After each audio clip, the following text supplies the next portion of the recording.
Welcome back, everybody. Today we are going to be looking at the fetal pig. We are going to talk about the different systems, the structures, and the relationships between them. We're going to show you external features, internal features, and we're going to be very, very careful with our cutting. We're going to talk about body cavities today.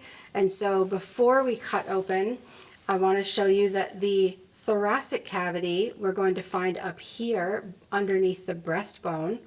And the thoracic cavity contains the two lungs and the heart.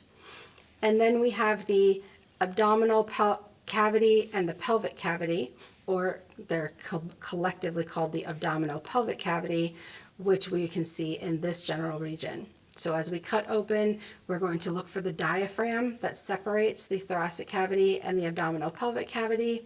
And then we're going to look at what organs are in which cavities. Once I feel that I'm no longer on the bony structure, I'm going to begin to make my incision right there.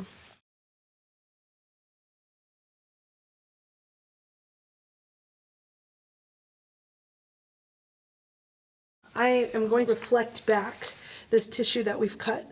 Now this might surprise you, but because it doesn't look like we picture it in, when we're looking at the textbook, but this structure right here is actually the bladder of the fetal pig. Alongside of it here, we have two really clear vessels. There are two umbilical arteries. We've got this one, and we've got the second here. And I was able to liberate that. So you see those are nice and muscular like arteries tend to be. And then here is our bladder structure. Now, why you might be asking, is the bladder so flat looking? You would expect that to be a little bit fuller. But again, remember, this is a fetal pig. And it's a fetal pig. And so we have not yet started to store urine here in the fetal pig bladder. So we can do a little incision on the bladder. We're going to again go very superficial here. And again, I'm cutting away from my fingers. Might be enough right there. Okay. Yep. Oh, look and at there, those arteries. That's actually gorgeous.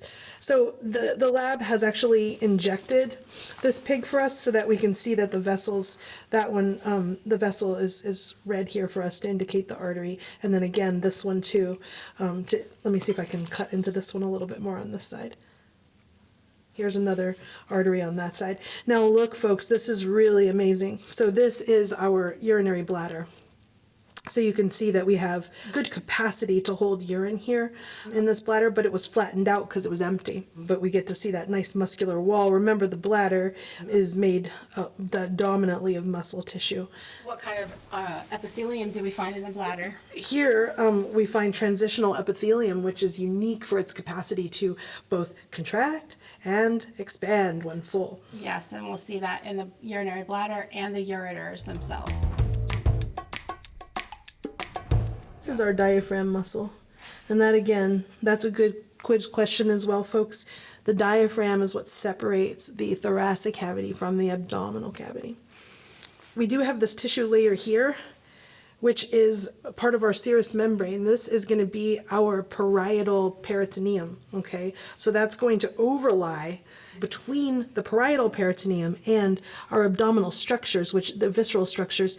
We have a layer of visceral peritoneum, which we might not be able to tease off of this organ too well, but we do have peritoneal tissue that would normally overlie the viscera here, or the organs, okay? So between the two layers, the parietal and the visceral peritoneum, we would have a little bit of serous fluid, which is going to sort of lubricate, keep the tissues moist, and allow for movement without friction between this protective outer tissue and the organs themselves. As we move in a little bit, however, you do see a little bit of that same tissue type, and it's reflected as the mesentery. That is the part of the connective tissue, or the membrane that's going to be connecting different aspects of the organs of the abdominal cavity. And you can kind of see, we can pick it up. Yes, right here. That's a nice view of that. So we always look at that as sort of like the apron that holds things together in this particular part of the the specimen. Let's get our bearings with some of the organs that we're looking at now. So we've established that we're in the abdominal cavity because we identified that diaphragm muscle. Now, let's look at this organ here. This large organ, you might guess, is The liver. the liver. The liver, you see, takes up quite a bit of that right upper quadrant on the fetal pig, as in the human. Okay. It is now, the largest internal organ. let's look at this, folks, first. This, my friends, is the stomach. And you can see that the stomach is actually, there's not a lot going on there because this pig has not yet started the digestive process, being a fetal pig. Should I make a little incision? Ready? Sure, let's open that Okay, stomach. we're going to open up the stomach. Really careful with my fingers here. There's some amniotic fluid. There's some bile, which we can see. When you look at this kind of greenish pigment here, that fluid is actually the bile. So this, folks, that I just cut from the stomach, this is the inferior most portion of the stomach, and this really taut structure is called the pyloric sphincter. So this is the sphincter that interfaces directly with the small intestines, and everything going inferiorly will, whoops, I just cut through the small intestine, will make its way to this small intestine, this very loopy, very, very tortuous looking structure here is the small intestine. Okay, so this is the junction point between food from the stomach, which is now known as chyme, making its way to the small intestine. So now we have removed the stomach, and what the other structure that we want to look for in this region is the spleen. And I'm going to use some tweezers to show you. While she's identifying that, the spleen serves two big roles in the body. It's going to help us to recycle our red blood cells, and it's also plays a huge role in immunologic surveillance. So spleen's a super important organ. We can live without it, but we do better with it. We do, absolutely. So this is our spleen. It's long and thin, sort of narrow, banded, and you can see that it is connected through, again, this peritoneum, the mesenteries. There are connections between all of these organs to help keep everything where it belongs. And just as a side note, folks, you can see, like, with the proximity of these organs in the abdomen to one another, why it's so important for us to be able to identify the abdominopelvic regions when we have somebody in a clinical setting. So, because we can see how closely these organs are sort of interfacing with one another. So it helps us clinically to be able to sort of narrow in on where the cause of somebody's pain might be, for example, when they're in the ER. So any kind of clinical notes, you're always going to see the best and closest possible description of where the person is localizing pain, if they're localizing. If they can't really point to an area where they hurt, but their abdomen hurts, you might write in a chart like this person's having generalized abdominal pain. But we try to localize where we can because it helps us to zero in on what we might need to do to get to the sort of root of the problem for that person. And, you know, you can see how tricky this is when we look at how closely all of these organs in the abdominal cavity are to, interfacing with one another. If you're looking at the rest of the abdominal cavity, we have the small intestines here and the large intestine here. And you can see how the large intestine is kind of separated from the small intestine. In the human, you're going to see small intestine centrally, and then the large intestine is going to come up the ascending colon on the right-hand side of the patient's body. We have the hepatic flexure under the liver. It comes across transversely for the transverse colon, and then we have the splenic flexure right here under the spleen, and then it will go inferiorly to the sigmoid colon, the rectum, and the anus. And that, when it goes inferiorly from the splenic flexure, that's the descending portion of the colon. Yes, so ascending, transverse, descending colon. But it's a little bit different in the pig, so we have small intestine, large intestine here. So to show you, like, just as you're getting your bearings, because this looks so different from the human colon and the interface with the small intestine here has a lot more folds and turns, okay? And there again is that beautiful mesentery. You can see blood vessels running through the mesentery, and that's what's sort of adhering this small intestine tissue. Now, and then this has a much larger lumen as the colon, okay? You can see that the opening in the interior of that is a lot larger than the smaller diameter that you're seeing on this particular small intestine piece. I'm gonna do a little incision on our small intestine just so we can get a look at that. There's some really interesting microscopic details here in the small intestine. I'm gonna see how we do with taking a look at that. Okay. Got a little cut. We'll see. You never know what you might see here. It would be cooler if we had a microscope to take a look at this, because what you're noticing, it looks kind of like funky and like sort of granular here, but really if we were looking at this microscopically, what we'd be seeing is a lot of folds. And those folds, you know, we have microvilli and villi. Larger structure villi, microvilli are the really small little absorptive structures. Remember that this part of the small intestine is where we're doing a lot of our chemical digestion, and we're also breaking down it across the membrane. So we want to have as much possible opportunity to absorb. Hopefully you can see here this nice smooth inside of the lumen of the large intestine versus that, I don't know where our cut went, but when we had the cut in the small intestine and we were looking at the more right here, the more granular looking appearance of the inside of the small intestine.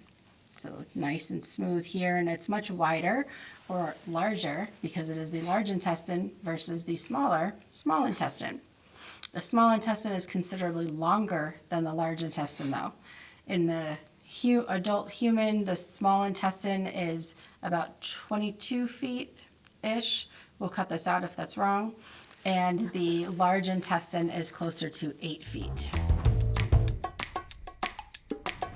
So, folks, as we had cut the stomach away and looked at the liver again in the right upper quadrant here, if we go underneath the liver, so I'm going to put the liver back in its normal place for a second. Okay. Boom. That's where you live, liver. Okay. Now I'm going to reflect that back. That's where the liver lives. Now I'm going to reflect that back, and Dr. Heather is going to show you where the gallbladder lives. So this is our gallbladder So- right here. When we're doing a abdominal exam on someone, one of the places that we press really deeply, it's almost right under the rib cage, which my finger right here that's moving is pressing right under the rib cage. If we press right under the rib cage and somebody gives us what's called a chandelier sign, where it looks like they're going to hit the ceiling, that is often a sign that there's a gallbladder problem if the person still has their gallbladder intact. So you can see it's kind of nestled up under, right upper quadrant, nestled up under the liver. Green because it contains bile, which is a product made by the liver that is going to be secreted into the small intestine to help with the breakdown of fats. Bile is the great emulsifier, which means temporarily suspends fats in water-based fluid of the intestines so that we can begin the process of getting enzymes to those fats and breaking them down. So there's our beautiful gallbladder. Looking here, if we can see this, we can see this nice peritoneal membrane that is directly over the diaphragm. So the diaphragm, again, is separating the abdominal cavity from the thoracic cavity, and this is that nice peritoneal membrane. Okay, so now we've got the entire abdominal pelvic cavity open. We've got the liver held up out of the way. You can see the peritoneal membrane here, and we can see the pancreas here. The pancreas is both an endocrine and an exocrine organ. And now we're going to look at this posterior portion of the peritoneal membrane. So you see how I can pick it up here, and how the peritoneal membrane is encompassing or encasing most of the abdominal viscera. However, we can see this structure back here, which is the kidney, and the kidney is retroperitoneal, meaning that it lies behind the peritoneal membrane. So if you remember, the kidneys are slightly less protected because they are outside that peritoneal membrane. And remember, just to not to get yourself, you have to memorize less if you know more of your prefixes and suffixes. And in this case, retro always refers to back or behind. So when you think if something's really retro, it was from way back. Way right? back. You know all about that, don't you, Ma? Oh, I do. I've been described as very retro myself. Yes. So here we're looking at the left kidney in our fetal pig. The cortex of the kidney is around the outside, and that's where our nephrons are housed, where they're going to filter the blood and start in the creation of urine. Urine will then be siphoned down into the renal pelvis, and then it will leave the renal pelvis through the ureter, which you can see clearly here. Urine travels down the ureter all the way into the posterior aspect of the urinary bladder.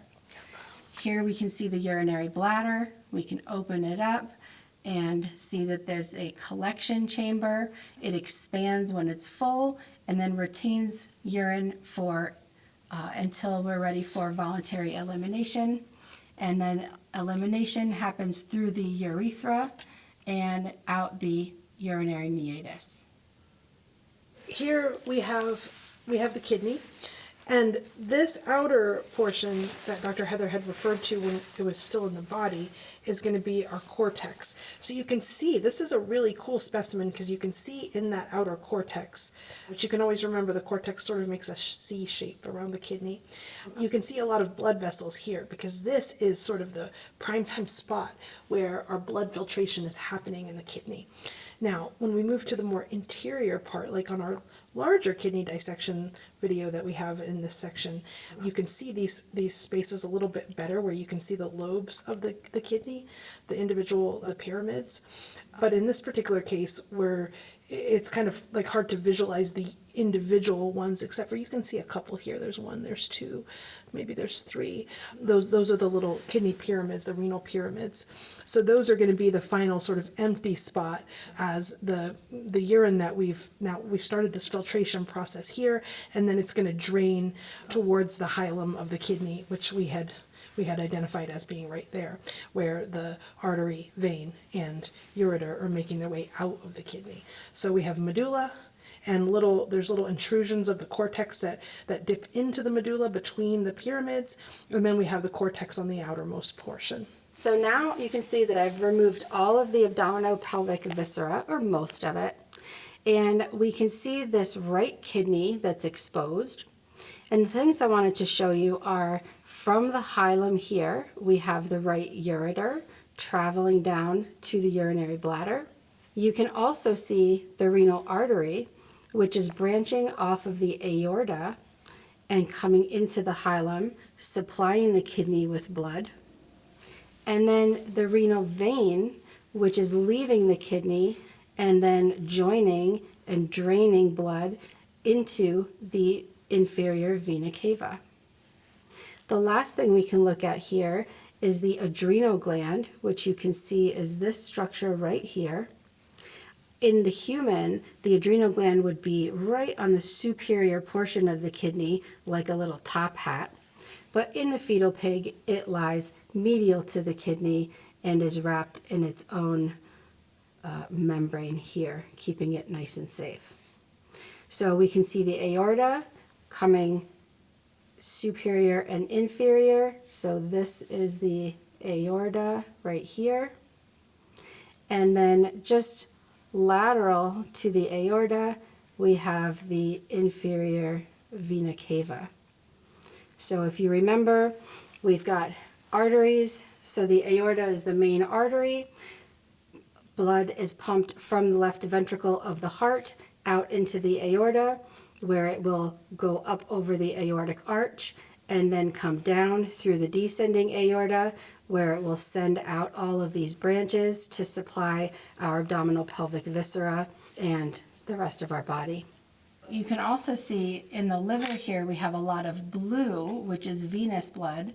So anything that is coming from the digestive system through the portal vein into the liver to get filtered will be showing up in this way. And that's a protective mechanism for us so that anything that we take in from the outside through the diet or accidentally in the case of terrible things like poisonings, that gives us an opportunity to detoxify those things prior to disseminating them out to the larger circulation. Here we're going to take a quick look at the male reproductive system because we happen to have a male fetal pig. So I've dissected down to the testicles on either side. So we have the one testicle on the right and one on the left. And then you can see, if we come this way, the epididymis, which is surrounding the top of the testicle. And then the vas deferens, and that's going to enter the inguinal canal, which you can see my probe is inserted into the inguinal canal. So that happens on both sides. So we've got the vas deferens going into the inguinal canals. And those are going to come superiorly and join with the urethra. Here you can see the prostate gland. So that's going to go through the prostate gland. This is why an enlarged prostate can make it difficult for men to initiate or cease urination, because the prostate, when it gets large, can push inward and cut off the lumen of the urethra. So then once they have joined, they are one shared tube that travel up the shaft of the penis and then exit through the urinary meatus.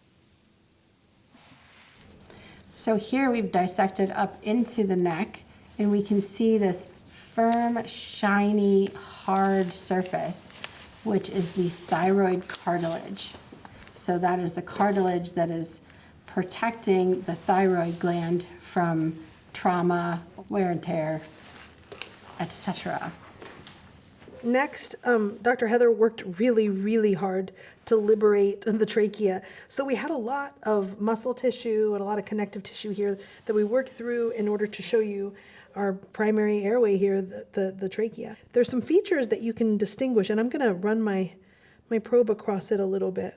And you can't really hear this probably because the mics won't pick it up, but there's a little kind of crunching sound, and the reason why is because we have this C-shaped cartilage, these rings that help the trachea to keep its shape when we're doing the work of breathing in and out. That keeps that airway from collapsing, so it holds the shape. Which is really important if you want to continue to breathe. Exactly. And then on the back side, where Dr. Heather has her probe there, that part is actually going to be where the C ends. And so you have a little bit of an opening. And the reason why that's important is because that is moving right up against the esophagus, so which is deep to the trachea. So it's important that that part's kind of soft, right? But we have you can see here's cartilage, here's soft tissue. Yeah. Here's esophagus right behind it. Okay. Now we have dissected down so we can see the trachea in its full glory. And it bifurcates down here at the carina, where it becomes the right and left mainstem bronchi, or bronchus. Plural bronchi, singular bronchus. So that's going to be a smaller structure. Here you can see that it's cut so that you can see it. I did that on purpose. So this is the left primary bronchus that my instrument is in. And that's going to enter the lungs, and then they are going to branch into bronchioles, and the bronchioles are going to branch further until we get to the alveoli, which are the smallest functional unit of the lungs, where we have gas exchange that occurs, where oxygen from the inhaled air is going to move into the blood supply, and carbon dioxide from the deoxygenated blood is going to move into the lungs to be exhaled. Here we are looking at the posteromedial portion of the lung, where we see the hilum. At the hilum, we have some important structures. In red here, you can see the pulmonary arteries bringing deoxygenated blood from the heart to the lungs. That blood is going to circulate through the lungs, where gas exchange will take place, and then it will leave the lungs through the pulmonary veins, which will then go back to the left atrium of the heart, where it will be pumped to the left ventricle and then pumped out through the aorta to the systemic circuit. The last thing we see at the hilum is the left, because this is the left lung, the left mainstem bronchus, which you can see here, my probe is in. that is going to be thicker, have a thicker wall than the artery and the vein. It also has a larger diameter lumen, and it's thick so that it can stay nice and strong and withstand the movements of the lungs and allow for that air exchange that is so important for our survival. I think that we should do a bisection of one of these lobes. To note, lung tissue is very, very pliable. It's very flexible, less so in the preserved specimen than in the unpreserved specimen. However, you can squeeze the lungs and there's give to it versus, so if we squeeze the heart, you can see that not much is happening. And if I squeeze the lungs, you can see that they're juicy, first of all, but you can see that they're much more pliable than this very, very firm cardiac muscle tissue. Looking here at the heart, we can see the right atrium, the left atrium, the right ventricle, and the left ventricle. Now, we can tell that this is the right atrium because A, it's blue in color and venous blood is dyed blue, and B, we can see this beautiful superior vena cava coming in and the inferior vena cava coming in. So both of those are going to drain blood from the body that's deoxygenated into that right atrium. From the right atrium, we'll go to the right ventricle. The right ventricle will go to the pulmonary artery. And you can see this pulmonary artery nicely, it's split right there, but it's leaving the right ventricle to bring deoxygenated blood to the lungs. Where the blood is going to get oxygenated, blood is received back to the left atrium through the 4 pulmonary veins, which do carry oxygenated blood, but they are looking blue in the dissection because the whole venous system was pumped full of blue dye.